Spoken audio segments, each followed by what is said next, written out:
If you assume building an AI means simply letting a computer read the internet, you miss the reality.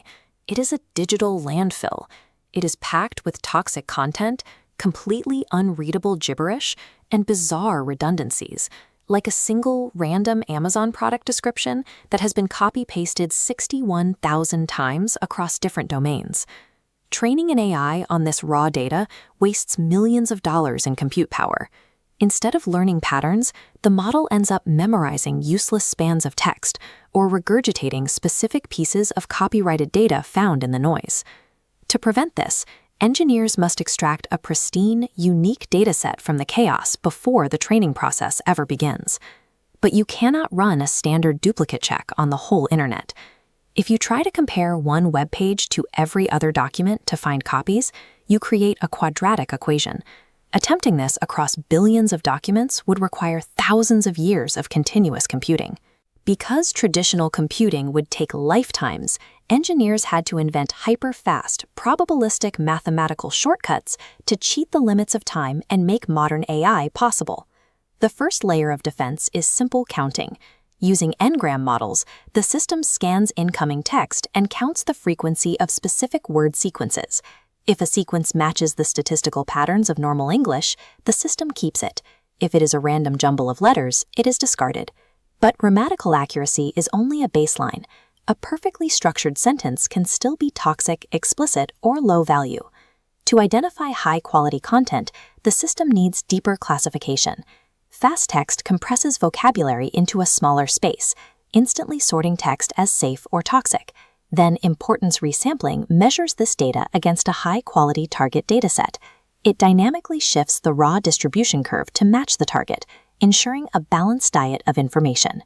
By using probabilistic classification and resampling, engineers strip away the noise and isolate high-value signal at lightning speed.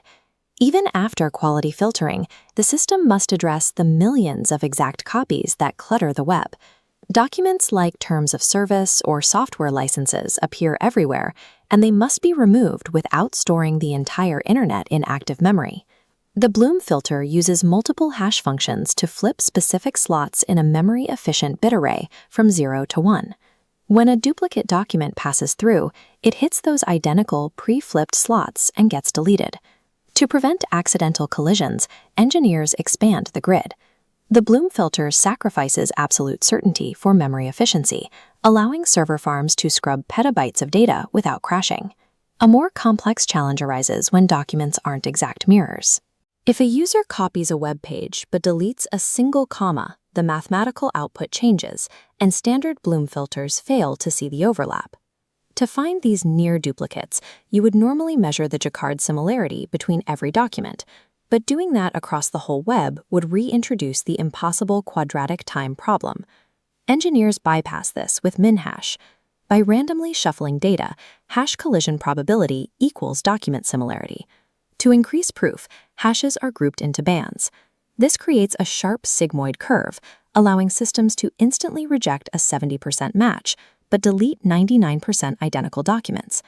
This collision logic allows data scientists to surgically remove slightly altered text in linear time, entirely bypassing the curse of scale. The performance of modern language models depends as much on the efficiency of this data pipeline as it does on the complexity of their neural networks. By aggressively filtering and deduplicating the web, the system starves the AI of redundant noise. This strict process forces the model to learn true abstract concepts from high-value information rather than blindly memorizing digital garbage. To learn how to build these exact data processing pipelines yourself, head over to the Learn by Doing with Steven YouTube channel for hands-on tutorials. Mastering big data means having the right math to find the truth within the noise. To explore the big questions surrounding big data, tune into the Steven Data Talk podcast on YouTube Music, Spotify, and everywhere else.